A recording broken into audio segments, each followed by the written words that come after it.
जी, नमस्ते विश्वरूप जी, कैसे हैं नमस्कार। आप? बढ़िया, फर्स्ट क्लास।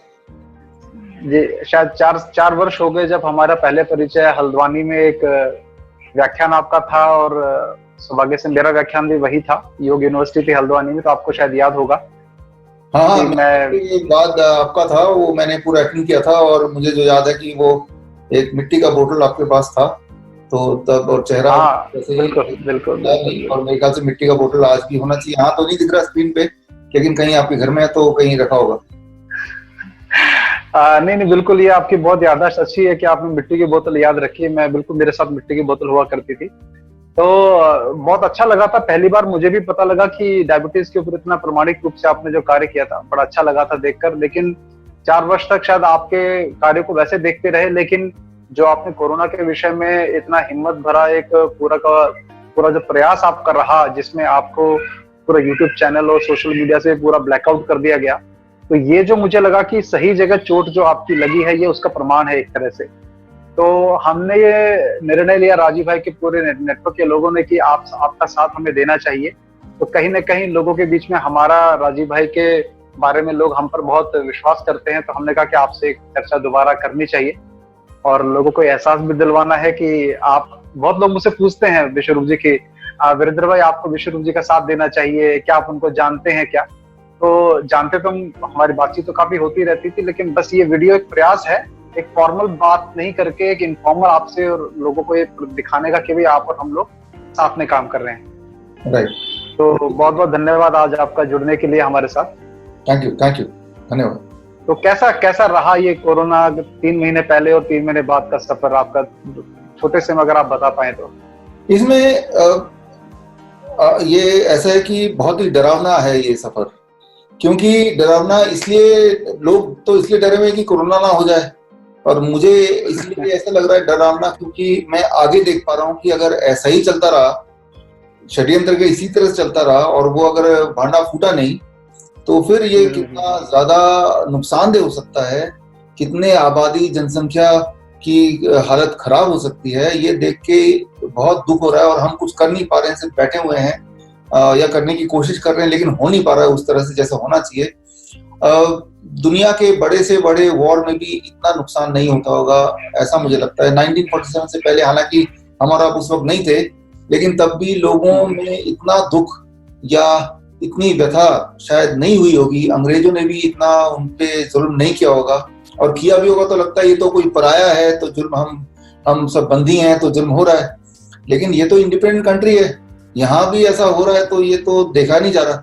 और मुझे लगता है कि खास तौर पे हमारे देश में आज भी, मैं तो देखता हूँ हर जगह राजीव भाई की तरह उनसे इंस्पायर्ड लोग, इंक्लूडिंग यू, जो सच को सच बोलते हैं, जो हर तरह से किसी भी तरह से अगर कहीं पे कुछ गड़बड़ हो तो उसमें आगे आके बोलने वाले हैं। इन सबके सब होते हुए भी ये कैसे हो पा रहा है? 4 महीने कैसे निकल गए षड्यंत्र होते हुए भी, अभी तक कैसे निकल गया, आज का दिन भी कैसे निकल रहा है? ये सारे सवाल रहते हैं, इन्हीं के साथ आगे बढ़ रहे हैं। बिल्कुल, बिल्कुल। तो मुझे लगता है कि पूरा एक जनमानस जो आपके साथ जुड़ा है, वो एक बहुत बड़ी उपलब्धि भी है अपने आप में कि किसी हिम्मत वाले व्यक्ति के साथ लोगों ने जो है दिल खोलकर आपका स्वागत किया है। लेकिन कहीं न कहीं मुझे लगता है कि कुछ लोगों के मन में प्रश्न है, जो मैं उनकी तरफ से आपसे पूछने का प्रयास करूँगा कि जैसे मैं पहली बार आपसे जो 2016 में मिला था, तो उस समय भी जो आप मेरे बाद आपने जो आपका जो पूरा वक्तव्य था डायबिटीज के ऊपर, उसमें दूध की कहीं बात आई थी। दूध का ऐसा विषय है जो कहीं न कहीं राजीव भाई के समर्थकों और जो गौ माता के समर्थकों में आपके प्रति एक उनमें ये संदेह हो रहा है कि ये विश्वरूप जी जो है दूध के विरोध में क्यों बोलते हैं? हालाँकि मैं उसको व्यक्तिगत रूप से बहुत सकारात्मक तरीके से लेता हूँ कि आप दूध के बारे में बोल रहे हैं, गाय के दूध के बारे में नहीं बोल रहे हैं, मैं इस तरह से इसको लेता हूँ।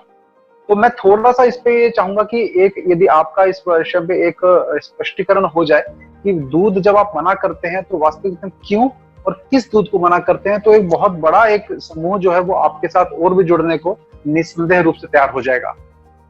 इसमें टू स्टार्ट विद, सबसे पहले तो अगर मैं अपना पर्सनल लाइफ की बात करूं, मेरा जो टू स्टार्ट विद मेरा जो खाना है और एक गाय का जो खाना है लगभग एक जैसा ही है।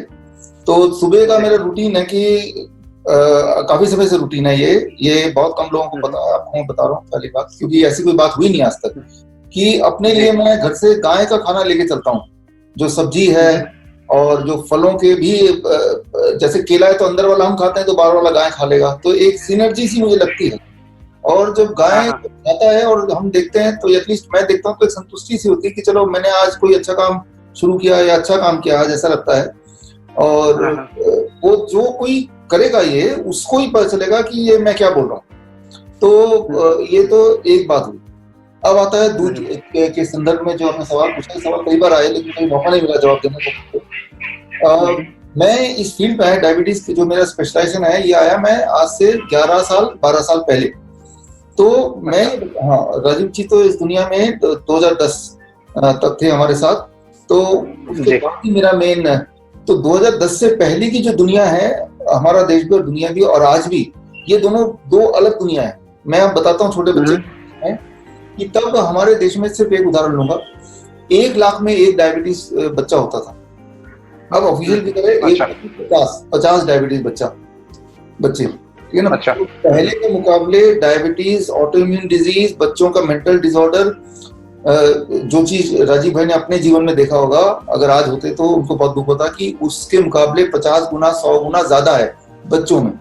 आज आप देखेंगे मेंटल डिसऑर्डर बहुत ज्यादा आप देखेंगे, डायबिटीज टाइप 1 देखेंगे, ऑटोइम्यून डिजीज, स्किन डिजीज, इतना तब नहीं था, 10 साल पहले नहीं था, क्योंकि मैं 10 साल पहले में था और आज भी मैं कंपेयर करता हूँ ना। तो जैसे ही ये सभी, ध्यान से सुने इसको और आगे भी पहुंचा है, छोटे बच्चे अगर मिलते हैं जिनमें टाइप 1 हो, इंसुलिन डिपेंडेंट है, उनको अगर हम एक चीज कि आप कोई भी ऐसी चीज मत खाओ जिसमें एनिमल प्रोटीन हो सकता है, जानवरों का प्रोटीन हो सकता है, तो अब जानवरों का प्रोटीन जिन भी चीजों से है उसको हटा दो अपने डाइट से, और जैसे आप हटाओगे तो एक चीज होगी, एक ही दिन के अंदर आपकी इंसुलिन की जरूरत 50% घट जाएगी, 50%, ऐसा हर बार होता है। तो एनिमल प्रोटीन जो हम बोलते हैं तो अंडा, मछली, ये सब चीज आती है, और डेयरी प्रोडक्ट भी आता है, क्योंकि उसके अंदर भी एनिमल होता है।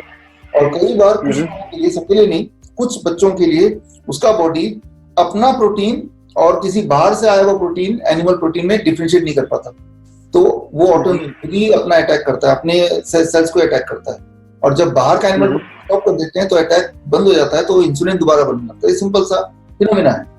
तो फिर मैंने देखा कि ये डेयरी प्रोडक्ट भी और एनिमल फूड भी बंद कर दें तो बच्चा ठीक होने लगता है, कुछ और ना भी करे, और ये हर बार होता है। So that's how it started. तो 2010 से पहले वाली जो दुनिया है और अभी, और मेरा जो फैसला लेना देना है बच्चों से, वैसे स्विट्जरलैंड है, वियतनाम है, मलेशिया, जहां जहां जाता हूँ, और अनफॉर्चुनेटली गांव के बच्चों से, या फॉर्चुनेटली बोलें, मेरा लेना देना नहीं है, क्योंकि वो मेरे पास आएंगे नहीं, क्योंकि उनको डायबिटीज होगी नहीं, वहां का वातावरण ऐसा है, वहां का खान पान ऐसा है। और जहां तक हो सकता है, मैंने इस पे कभी शोध नहीं किया इसलिए मैं ठीक से नहीं बता पाऊंगा, लेकिन जो बच्चों की मैं देखभाल करता हूँ या जो मेरे पेशेंट्स हैं, वो पेशेंट जो शहर में रहने वाले हैं, फ्लैट में रहने वाले हैं, तो उनके पास तो दूध के नाम पे तो वही आता होगा ना, पैकेट वगैरह ये सब कुछ आता होगा। तो मैं ये बोलता हूँ आप दूध मत पियो, वो दूध कहाँ से आता है मुझे नहीं पता, लेकिन आप दूध मत पियो और तो फायदा हो जाएगा। और रहा सवाल जो आप बोल रहे थे अभी, थोड़ी देर पहले ही बात हो रही थी कि जो गाय का दूध या देसी गाय का दूध, देखिए ऐसे लोग जो देसी गाय का दूध पीते होंगे, वो मेरे पास ऐसे लोग तो आए नहीं, वो इसलिए नहीं आएंगे, बीमार पड़ेंगे तो आएंगे, तो इसका मतलब बीमार नहीं पड़ते हैं। अब बीमार नहीं पड़ते हैं तो वो गाय का दूध देसी वाला जो है वो खराब नहीं होगा, तभी नहीं बीमार पड़ते, नहीं तो वो आते मेरे पास। अगर वो आ जाएंगे तो मना करूंगा, लेकिन वो आएंगे ही नहीं, पहली बात तो, क्योंकि वो बीमार नहीं पड़ रहे हैं ना। तो बहुत अच्छी बात है, बहुत अच्छी बात है। लेकिन वो मेरे पास नहीं आए, क्योंकि मैं गाँव में भी जाऊंगा तब भी नहीं आएगी वो बीमारी। तो ये छोटी सी बात है। दूसरी एक बात मैं ये बताना चाहता हूँ कि 2 साल, 2.5 साल, 3 साल तक तो बच्चे को अपने माँ के दूध पे रहना बहुत जरूरी है। कुछ माएँ क्या करती हैं अभी आजकल के इसमें, शहरों में ज्यादातर, कि वो 6 महीने बच्चे को दूध पिला के फिर वो गाय के दूध पे छोड़ देती है, सोचती है कि अब वो बच्चा पल जाएगा, जबकि तब गाय के दूध पे भी नहीं, वो बाजार के दूध पे छोड़ देते हैं, फॉर्मूला मिल्क बोलते हैं इसको, नेस्ले के मिल्क पाउडर पे छोड़ देते हैं। तो दूध नहीं है एक्चुअली, वो केमिकल है जिसको दूध का नाम दे दिया गया है, ठीक है ना। तो ये सारी चीजें, तो ओवरऑल चीजों को सिंप्लीफाई करने के लिए मैं बोलता हूँ दूध को हटा दो, और आप बिल्कुल। और जब भी मैं बोलता हूँ तो मेरे आगे पेशेंट होते हैं खूब सारे, और पेशेंट जाहिर सी बात है वो गांव के लोग जो है वो पेशेंट टाइप होते नहीं है, वो तो ताकतवर है आज और गाय और गांव वो जगह है जहाँ पे लोग धूप में रहते हैं 7 घंटे 8 घंटे, धूल में खेलते हैं, मिट्टी में खेलते हैं। तो वो है गाय और वही है गांव, उसके अलावा जो है वो शहर है। तो ये छोटी सी बात है जो हमें और आपको समझनी होगी अच्छी तरह से, कि जो तो बीमार नहीं है वो जो भी कर रहा है वो ठीक कर रहा है, और जो तो बीमार है वो जो भी कर रहा है वो ठीक नहीं कर रहा हो। नहीं, बिल्कुल बहुत अच्छा है।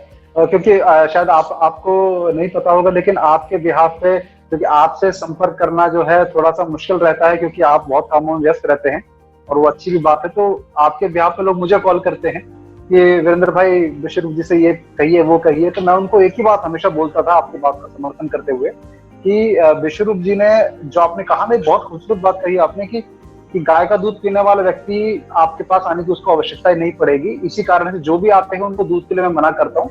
वो बहुत अच्छी बात कही। तो कहीं ना कहीं दूध के विषय में आप भी इस बात से सहमत होंगे कि श्री राम, श्री कृष्ण, इन सब जो शास्त्रों में पूरा दूध के बारे में लिखा है, तो देसी गाय के दूध के बारे में लिखा है। तो हम लोग उनसे ज्यादा समझदार नहीं है कि हमारे अंदर ये हिम्मत हो कि हम देसी गाय के दूध को बेकार कह दें। तो मुझे लगता है ये आपकी बात का समर्थन करते हुए ही मैं उन लोगों को समझाता था इस बात को। तो ये बहुत अच्छा है। इसलिए ये विषय मुझे लगता है कि क्लियर हो गया है। इस विषय में अब ज्यादा बात करने की आवश्यकता नहीं है। दूसरी बात ये कि शायद आपने 3-4 महीने में देखा होगा कि जो आपका नाम घर घर में मशहूर हो गया, घर घर में आपको दूसरा राजीव दीक्षित तक की उपाधि लोग देने लगे हैं। वो आप उसको बड़े सहज भाव से जो है लोगों के बीच में रख देते हैं बात। लेकिन बड़ी बात क्या है कि आपके बहुत सारे विरोधी भी तैयार हो गए हैं इस कारण से, जो आपके विभिन्न विषयों को पकड़कर आपके खिलाफ जो है वो, जैसे लल्लन टॉप वाले हुए, एक कोई और व्यक्ति है, कोई चौधरी नाम का, जिसका काम ही है आपके विषय में नकारात्मक डिग्री के बारे में, आपके विषय के बारे में बोलना। तो ऐसे लोगों के लिए आपका क्या संदेश है? क्या आप ऐसे लोगों के को किस प्रकार से आप मानते हैं कि वो क्या भूमिका रखते हैं आपके इसमें? वो आपको और हिम्मत देते हैं या आप उनसे निराश होते हैं? क्या आपका रहता है उस विषय? ये देखिए, ऐसे लोग तो होंगे ही होंगे, विरोधी होना ही है। अगर विरोधी नहीं है वो तभी हो सकता है जब आप कुछ कर ही नहीं रहे हो। कुछ करेंगे उससे किसी का फायदा होगा, और कोई लोग जो जिनके भांडा फूट रहा है उनको नुकसान है, तो वो कुछ तो करेंगे, चुपचाप तो बैठेंगे नहीं। तो जाहिर सी बात है, ये लोग थोड़े से लोग हैं, इसका मतलब बहुत ज्यादा हम काम नहीं कर रहे हैं। ये लोग ज्यादा होंगे, इसका मतलब हम ज्यादा काम कर रहे हैं। तो मैं ऐसे देखता हूँ। लेकिन मैं ये भी देखता हूँ कि हमारे पास जो एक शक्ति है वो है सच्चाई की शक्ति। तो हमें सिर्फ सच्चाई को देख के बस आगे बढ़ते जाना है, और ऐसे लोगों पे ज्यादा, उनका काम है ध्यान दिलाना, अपनी तरफ ध्यान अट्रैक्ट करना, ठीक है ना, जो हर तरह के लोगों का। तो लेकिन हमारे पास टाइम 24 घंटे का ही है। ये टाइम या तो लगाए उन लोगों को रोकने में, या लगाए हम आगे बढ़ने में। तो हम अपना काम पूरे दिल से करते हुए आगे चलते जाएं। ये लोग पीछे कहीं ना कहीं छूटते जाएंगे, बोलेंगे भी, छूट भी जाएंगे। उनके सवालों के जवाब देने में जितनी ताकत लगाएंगे हम, वही वाला ताकत हम काम को आगे बढ़ाने में लगाते हैं। तो वही जवाब है उनके लिए भी, और वही सही चीज है, मुझे ऐसा लगता है। पहली बार, कई बार ऐसा होता है कि जब बहुत सारे लोग ऐसे विरोधी आ जाते हैं तो दिल में एक बार शंका होती है, या लगता है कि यार ये क्यों हो रहा है, मतलब कंफर्टेबल सिचुएशन नहीं है। ऐसे में अपने आप को इंस्पायर करने के लिए कुछ तैयारी हमें करनी होती है। जैसे ऐसे कुछ लोगों को याद कर लो जिनसे हम इंस्पायर हुए हैं, तो फिर ताकत आ जाएगी। तो ताकत तो दिमाग की होती है ना।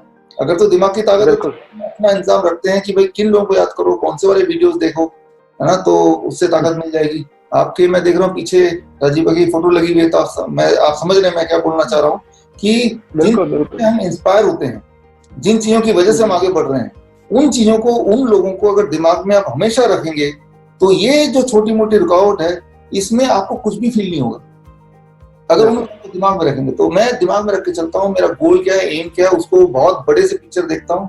और जो लोग, ऐसे लोग का नाम लिया आपने, उनको ब्लैक एंड व्हाइट छोटा सा कोने में रखा हुआ देखता हूँ, ठीक है ना। तो इस तरह से जो पिक्चर बना हुआ है वो मेंटल बहुत अच्छा अपने हाथ में है। तो ठीक है, अच्छा ही लगता है कि मेरे जीवन में भी इस प्रकार के विरोधी लोग बहुत आए। 10 वर्ष का मेरा भी सामाजिक जीवन हो गया है, तो मेरे लिए जो प्रेरणा का स्रोत मैं बताना चाहूंगा, आप भी उनको चाहे तो पढ़ सकते हैं। मैं जब भी कोई ऐसा स्थिति आती है जहां मुझे बड़ा संदेह, शंका वगैरह होती है, तो इसको जो है मैं नाना साहब पेशवा को याद करता हूँ। अच्छा। जिन्होंने 18 से 57 की क्रांति का यदि आप कभी पढ़ेंगे तो वो इतनी प्रेरणादायक व्यक्तित्व है कि जिस व्यक्ति ने, जो कोई सोच नहीं सकता था उस समय, अंग्रेजों के खिलाफ आवाज उठाई। जैसे आज हमें लगता है कि ये बिल गेट्स और ये सब ताकतें, आज 13 जून का दिन है, पूरे विश्व में बिल गेट्स के विरोध में आज एकजुट होकर 13 जून को विश्वव्यापी अभियान छिड़ा हुआ है।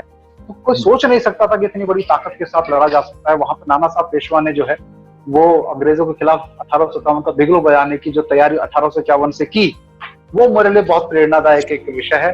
तो कभी आपको भी समय मिले तो नाना साहब पेशवा की जीवनी जरूर पढ़ें, बहुत आपको प्रेरणा मिलेगी।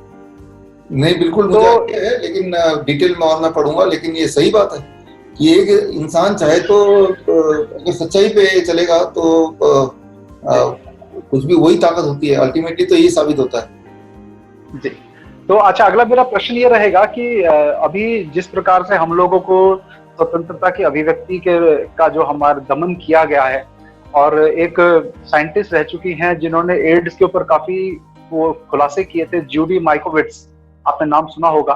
तो जूडी माइकोविट्स का जीवन जो है पूरा का पूरा, क्योंकि एंथनी फाउची ये जो सब लोग हैं इनके खिलाफ इन्होंने बहुत षड्यंत्र उजागर किए, तो उनके पूरे करियर को, उनकी पर्सनल लाइफ को, उनको दिवालिया उनको घोषित कर दिया गया, उनको जेल में डाल दिया गया, गैग ऑर्डर इशू कर दिया गया। तो इस प्रकार का, मुझे भी लोग कहते हैं कि वीरेंद्र भाई आप भी खुले में बोलते हैं, लेकिन मुझे लगता है कि हमसे ज्यादा वीडियो आपके देखे जा रहे हैं। तो इस प्रकार का कभी आपको नहीं लगा कि जब सरकार इस प्रकार का षड्यंत्र, मान लीजिए यदि करती है या इस प्रकार का कुछ करता है जो आपके जीवन पे, पर्सनल लाइफ है उसमें, तो आप उसको किस प्रकार से आप देखते हैं कि क्या आपको लगता है कि हमें करना चाहिए कि जिससे आप जैसे व्यक्ति, राजीव भाई जैसे लोगों को जो हम प्रेरणा देते हैं पूरी दुनिया को, उनके लिए हम लोग कर सकें? हाँ, इसमें देखिए दो पार्ट है इसमें। पहले तो मुझे क्या लगता है और करना क्या चीज, दो अलग चीजें होंगी। तो मुझे क्या लगता है, मुझे लगता है कि दो ही चॉइस है मेरे पास, या तो हम बोलें या ना बोलें, इसके अलावा तो कुछ हो नहीं सकता। तो ज्यादातर लोग हैं हमारे आसपास, उनको तो पता ही नहीं कि असलियत क्या है, तो उनके पास एक ही चॉइस है, नहीं बोलने का, क्योंकि उनको वही लगता है जो दिखाया जा रहा है उनको। तो वो तो एक्सक्लूड हो गए कि उनको पता नहीं है, तो उस पर दोष हम दे ही नहीं सकते। लेकिन भगवान ने हमें आपको ताकत दी है कि सच को समझने की। तो अब हमारे पास दो चॉइस है, सच हमें पता है, हम इसको बोलें या ना बोलें, ठीक है ना। बिकॉज बाकी लोगों के लिए सच और झूठ एक ही बात है, हमारे लिए सच क्या है क्लियर है, और जो दिखाया जा रहा है वो भी क्लियर है। अगर कोई कुछ नहीं बोलता, एक तो ये है आप और हम कुछ बोले ना, तो क्या हम बच जाएंगे? इसकी कोई गारंटी है?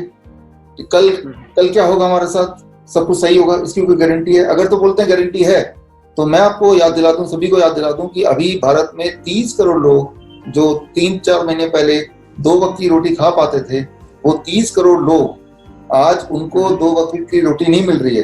13 करोड़ लोग ऐसे हैं जिनका घर बार नहीं है, आज वो सड़क पे हैं, और उनमें से बहुत सारे लोग ऐसे जिनकी गिनती नहीं है जो मारे जा चुके हैं सड़क पे कुत्ते बिल्ली की तरह। तो जो करोड़ लोग थे उन्होंने कुछ नहीं बोला था 4-5 महीने से, वो बिल्कुल चुप थे, शांत थे, जैसा बोला जा रहा था वैसे ही कर रहे थे। तो उनके साथ अगर उनके साथ जो उनका कल है, जो उनका आज है, वही हमारा और आपका कल होगा। आज हम कंफर्टेबल हैं, एसी में बैठ सकते हैं और बिल्डिंग में बैठे हुए हैं, लेकिन यही वाला तो उनके साथ भी उनका कल यही था, लेकिन आज वो सड़क पे हैं, जबकि वो हमारे ही भाई बंधु हैं, राइट। तो वो लोग चुप थे। अगर चुप होने से सब कुछ ठीक होता तो उनके साथ खराब नहीं होता। मतलब ये चुप ना है, राइट। तो चुप बैठने से कुछ होगा नहीं, ये तो पक्का है। हाँ, चुप ना बैठने से क्या होगा कि क्या नहीं होगा, उस पर शक है। आप यकीन नहीं कर सकते कि आपने सच बोला तो खराब ही होगा, लेकिन चुप बैठने से क्या होता है वो तुमने देख ही लिया। पहली बात, लोगों को क्या करनी चाहिए, जब जो लोग षड्यंत्र कर रहे हैं वो एकजुट होकर बहुत ही डिसिप्लिन तरीके से आगे बढ़ सकते हैं, तो जो लोग सच की राह पे चल रहे हैं वो भी तो डिसिप्लिन तरीके से एकजुट होकर आगे बढ़ सकते हैं। तो इसमें किसी को लीडरशिप देनी पड़ेगी। मैंने तो पर्सनली ये देखा है कि राजीव भाई के जाने के बाद से लीडरशिप किसी एक के पास कोई डायरेक्शन नहीं है। ये तो पता है कि हमें करना है, लेकिन वो करने का अगला स्टेप वो नहीं है। एक डायरेक्शन बनाना, एक पूरी रणनीति बनाना, सच्चाई को भी सच्चे ढंग से आगे बढ़ाने के लिए तो हमें पूरी तरह से उतना ही स्मार्ट होना पड़ेगा, चाहे वो सोशल मीडिया के माध्यम से हो, चाहे हमारे अपने जनसेवा के माध्यम से हो, या फिजिकल रूप में लोगों तक पहुंचने से हो। हर तरह से हमें स्मार्ट होना पड़ेगा कि जब वो ताकत जो कि झूठ के दम पे है लेकिन वो एक साथ है, तो सच के दम वालों को भी एक साथ होना पड़ेगा। एक साथ होने के लिए एक दिन लगता है, बस वो एक दिन आपको सिक्योर कर देगा। उस एक दिन को जब देख लेंगे इतनी सारी ताकत एक साथ है, वो भी सच वाले, तो झूठ अपने आप ही धीरे धीरे फीका पड़ जाएगा, अपने आप ही खत्म हो जाएगा। मेरे ख्याल से यही तरीका है, इतिहास में भी ऐसा ही कुछ हुआ है। बिल्कुल बिल्कुल, मुझे लगता है आपकी जो बात है वो कल गोपाल सुत्रिया जी को जानते होंगे आप, गुजरात में है। गोपाल सुत्रिया जी से कल बात हो रही थी, उनके जो पंचगव्य के ट्रायल कोरोना वालों पे हुए थे, मैं उस बारे में अपडेट ले रहा था उनसे।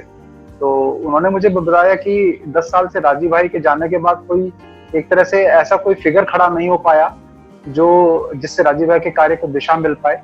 जो भी हुए उन्होंने निराश ही किया है। तो मुझे लगता है कि 5-6 लोग यदि मिलकर राजीव भाई के विषय को आगे बढ़ा पाए, तो ऐसे 5-6 लोगों का, जैसे सरपंच हुआ करते थे पहले, ऐसे 5 लोगों को भी अगर इस विषय पे काम किया जाए तो बहुत बड़ा एक काम हो सकता है। उनकी भी यही व्यथा थी। और गोपाल सुत्रिया जी आपके आपके बारे में भी बात कर रहे थे कि बहुत अच्छा काम कर रहे हैं स्वरूप जी, और शुभकामनाएं देने के लिए भी कहा उन्होंने आपको। एक और बड़ी जो परेशानी वाली बात मुझे नजर आई कि जो पूरा, जैसे राजीव भाई के देहांत के बाद उनके बारे में पूरी गलतफहमियां या उनके बारे में आरोपबाजी जो लगनी शुरू हुई, अभी विकिपीडिया के पेज पे जैसे राजीव भाई को फ्रॉड और कॉन्स्पिरेसी थ्योरिस्ट घोषित किया गया, तो आपका तो शायद विकिपीडिया पेज ही उड़ा दिया गया। हाँ। और और अभी मुझे एक बात मैं आपको भी कहना चाहूंगा कि जो इस समय आप कोई प्रश्न इंटरनेट पे पूछते हैं, उसका उत्तर के रूप में कुछ वेबसाइट ऐसी हैं जो टॉप पे आती है हमेशा, जैसे कोरा.com आ गया, ये कुछ साल पहले ही कोरा शुरू हुआ था। कुछ ऐसी वेबसाइट जो फैक्ट चेक, मिथ बस्टर्स के नाम से या फैक्ट चेकिंग के नाम पे जो है हम सबसे ऊपर हमें दिखाई देती हैं, उसमें जिसके बारे में गलत फैलाना है उसके विषय में वहां गलत ही ऊपर आएगा गूगल सर्च के अंदर। तो आपके बारे में भी यही हो रहा है, राजीव भाई के बारे में भी यही हो रहा है। तो इसको किस प्रकार से आप चाह रहे हैं कि लोग आपको, आपके जो ये गलत फहमियां फैलाई जा रही हैं, उसके बारे में आप किस प्रकार से उम्मीद करते हैं कि लोग इसमें समर्थन करें आपको, उसके बारे में थोड़ी अगर चर्चा करें तो अच्छा रहेगा। हाँ, ये एक बहुत ही वैलिड पॉइंट और ये मेरे चिंता का विषय भी है जो आपने इस सवाल को उठाया।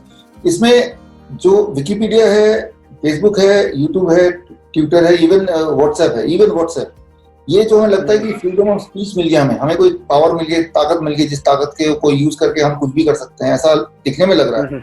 वो तब तक जब तक ये ताकत देने वाले इंसान को कोई नुकसान ना हो रहा हो या उसके षड्यंत्र को कोई नुकसान ना हो रहा हो, तब तक है। और वो षड्यंत्र, वो जो ये ताकत आपको मिली है वो आपके खिलाफ ही लड़ने के लिए मिली है, राइट। तो ये पहले तो इसकी लत लग गई, लत ही बोलूंगा मैं इसको, और अब लत जब लग गई है तो अब इसी ताकत को आपके खिलाफ यूज किया जाएगा रिमोटली, कहीं और बैठ के। ये मैं समझाऊं। मैं पर्सनली मेरी बात करें तो मैं फॉर्चुनेट हूं कि मेरा विकिपीडिया उड़ा दिया, ना कि उसमें फ्रॉड लिख दिया।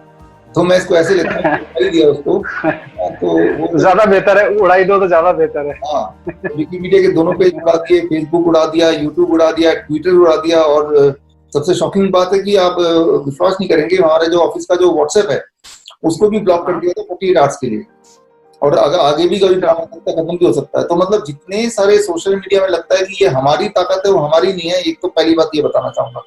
दूसरी बात कि अगर जिस तरह से वो एक हथियार हमें देके हमारे खिलाफ ही यूज कर रहे हैं, तो क्यों ना उसी हथियार को हम उनके खिलाफ यूज करें। उसका एक तरीका है कि जैसे पर्सनली मैं आपके माध्यम से हमारे जिन सब लोगों के विचारधारा एक से हैं, उनको मैं यही रिक्वेस्ट करूंगा कि जैसे कोरा में आप जाएंगे तो आपको मेरे बारे में जो भी लगता है वो आप भी लिखिए, इंक्लूडिंग वीरेंद्र भाई, आप भी लिखिए, और हमारे जितने राजीव भाई के लोग हैं वो सब भी लिखें, तो पलड़ा भारी हो जाएगा, सच्चाई सामने आएगी। अभी क्या है कि मुझे ऐसा लगता है, पर्सनली मेरी बात करूं तो एक 200 लोगों की टीम बनाई है, वो टीम कहीं भी जाके खिलाफ में लंबे चौड़े वो लिख देंगे। और कोरा और विकिपीडिया वो इस बेसिस पे चलता है कि जो वोटर टाइप पे, और तो नियोजित एक तरीके से चलता है। तो जबकि राजीव भाई के जो हमारे हम और आप फॉलोअर हैं, हम तो करोड़ों में हैं। अगर हम करोड़ों लोग अगर विकिपीडिया के पीछे बढ़ जाए और अगर कोरा के पीछे बढ़ जाए, वो तो उसका एग्जिस्टेंस ही नहीं रहेगा। ये बात वो भूल रहे हैं शायद। तो इस कन्वर्सेशन के थ्रू मैं एक छोटी सी चीज मैं बोलना चाहूंगा कि कोरा में आप जाएं, आप लोग जो भी सुन रहे हैं, और जो भी आपने मेरे बारे में समझा है अपने हिसाब से वो आप लिखें, वो सच जो भी है, जो भी आप चाहते हैं, लेकिन लिखें जरूर। नहीं तो अभी क्या हो रहा है कि थोड़े लोग बहकाने के लिए कुछ भी लिख रहे हैं, लेकिन एक आम आदमी जो कुछ जानना चाहता है वो नेट पे सर्च करता है और जो भी दिखता है फर्स्ट उसी पे विश्वास करता है, जिससे जो बातें हम पहुंचाना चाहते हैं सिंपल तरीके ठीक होने के, चाहे कोरोना से या डायबिटीज से या कैंसर से, वो लोगों तक नहीं पहुंच पा रही है। और मकसद भी है कि वो लोगों तक ना पहुंच जाए। यूट्यूब उड़ गया, फेसबुक उड़ गया, क्यों? क्योंकि उसमें कोरोना का इलाज जैसे ही बताया, उसके अगले दिन वो उड़ा दिया कि भाई वो इलाज लोगों तक ना पहुंचे। फिर फेसबुक के माध्यम से बताया फेसबुक को ब्लॉक कर दिया, फिर नया फेसबुक खोला, वो ब्लॉक हो गया। ठीक है, तो ये चल रहा है। तो मतलब ये कि ये वाला हथियार हमारे खिलाफ अगर यूज हो रहा है तो हम भी इसी हथियार को उनके खिलाफ यूज कर सकते हैं, उसी में अपने जो भी एक्सपीरियंसेस हैं उसको डाल के, ताकि आपके एक्सपीरियंस लोगों तक पहुंचे, ना कि उन 200 या 100, 200, 400 लोगों के जो एक नियोजित तरीके से प्लान्ड वे में कुछ भी लिख के, तो ताकि लोगों को वही ऊपर टॉप पे दिखे लगे कि यही सच्चाई है। तो ये एक मैसेज है मैं देना चाहूंगा। नहीं, अच्छा है, जैसे आपने कहा कि हमारे क्रांतिकारी अंग्रेजों की बंदूकें चुरा के उन्हीं के खिलाफ यूज करते थे, ऐसे ही हम लोगों को भी इनकी इनकी इनकी जो हथियार है उन्हीं के खिलाफ यूज करने चाहिए। हमें चालाकी से काम करना है, हमें उन्हीं को यूज करना है। वही जमाना आ गया है, तभी उसका जवाब दिया जा सकता है। एक तो तरीका है कि हम सोशल मीडिया का बहिष्कार करें कि भाई हम अंग्रेजों की बंदूकी ना उठाएं, दूसरा है कि उन्हीं की बंदूक उनके ऊपर हमला कर दें। दो तरीके हैं। तो सोशल मीडिया में या जो भी मीडिया है हर तरह से सच्चाई पहुंचाए, बेसिकली तो बात ये है। जो चीज सच है वो लोगों तक पहुंच जाए तो लोग जागरूक होंगे, तो सब लोग जागरूक होना जरूरी है। जी ठीक है, तो बस इतना ज्यादा लंबा चौड़ा बातचीत नहीं करनी थी आपसे, एक फॉर्मल एक इनफॉर्मल एक बातचीत होनी थी। बड़ा अच्छा लगा, और मुझे लगता है कि अभी आगे जो दिशा है उसके विषय में मैं आपसे भी ये कहना चाहूंगा कि कोई जैसे ही ये सब थोड़ा सा रिलैक्सेशन हो जाए तो आप और हम मिलके कार्यक्रम आयोजित हम करें जिसमें राजीव भाई के समर्थक देश भर से आए और एक आपका भी संबोधन उसमें हो, और दो देश के दिग्गज लोग हैं जो इस विषय पर काम कर रहे हैं, उन सबका वक्तव्य एक मंच पे से हो। तो इसकी भी तैयारी हम करेंगे और उस विषय में फिर आपको भी हम सूचित करेंगे। तो आशा है कि आप उसमें भागीदारी जरूर करेंगे। बिल्कुल बिल्कुल, ऐसा ही कुछ होना चाहिए। और as a not only speaker, एक तो वक्ता होता है, दूसरा है अटेंड करने के लिए भी, कभी भी हो कहीं पे भी। तो उसके लिए मुझे लगता है कि हमें आपको सबको मिलके आगे आना चाहिए। आफ्टर ऑल ये हमारा देश है, रिस्पॉन्सिबिलिटी भी तो हमारी सबकी है। तो जिनकी आंखें पहले उसको पहले आगे आएगा, बाकी लोग थोड़े बाद में आएंगे। आना तो सभी को है, एक दिन आगे तो आना ही पड़ेगा। तो बहुत अच्छा लगा विश्वरूप जी। आशा है कि आपके कार्य में ईश्वर आपको सफलता दे, और हम सभी राजीव भाई के समर्थक पूरी तरह से आप लोग आपके साथ हैं। जो भी आप जिस प्रकार का भी आह्वान करेंगे, हम और हमारी पूरी टीम आपके साथ रहेगी। बहुत बहुत धन्यवाद आपका हमसे जुड़ने के लिए। धन्यवाद, धन्यवाद सर, थैंक यू, नमस्ते, वंदे मातरम।